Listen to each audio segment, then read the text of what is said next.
politique. Mais la politique s'intéresse à tout, disait Nicolas Machiavel. Cette citation indique que lorsque vous ne vous occupez pas de la politique, elle s'occupe de vous. Bonjour à toutes, bonjour à tous. Mes chères héroïnes, faire de la politique est par nature un sacerdoce apporté avec devoir et honneur. C'est une immense responsabilité qui engage votre réputation, mais aussi un fardeau chargé pour celui qui s'est engagé avec conviction. Même si l'avancée est timide, admettons que nous femmes sommes de plus en plus en train de nous tailler d'importantes places dans la société. Faire de la politique, c'est gérer des hommes.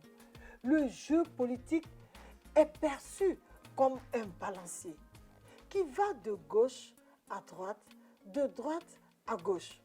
Et cette constante alternance dont dépendent les conditions de vie des hommes est le fondement du projet politique. S'initier donc en politique commence par une question, une préoccupation. Quel apport faudra-t-il faire pour rendre son environnement meilleur?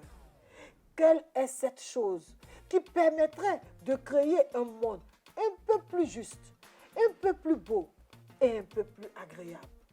Cela devrait être le point de départ de toute démarche politique.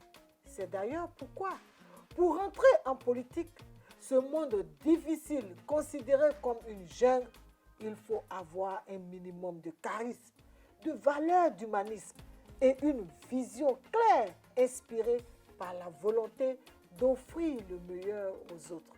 Mes chères héroïnes, portées par la fibre patriotique, servir les populations, défendre des valeurs et des convictions ont motivé mon engagement en politique. C'est pour cela que toutes mes actions sont orientées en faveur du respect de la dignité humaine, gage d'une véritable communauté sociale, solidaire à tous les égards. Et cela est essentiel pour moi. C'est la raison pour laquelle, pressé par le devoir et la motivation personnelle de servir Koumassi, la commune de mon enfance, j'ai rejoint le RDR pour sa vision du vivre ensemble. En 2011, donc, j'ai été élu député à l'Assemblée nationale et aujourd'hui, j'ai à mon actif 3 mandatures avec une présence significative au sein du Parlement de la CEDEAO. Je voudrais alors dire, pour finir, que quel que soit votre domaine d'activité, quel que soit votre rang social, que vous ayez des mesures d'accompagnement ou pas, quand vous recevez cet appel divin, vous devenez alors l'élu qui doit impacter positivement les populations et non un marchand d'illusions. Donc, mes chères héroïnes, vous êtes appelées à devenir des femmes de succès. Emboîtez le pas, ouvrez la porte et venez en politique. Femmes, osons briser les préjugés, osons nous engager, osons donc.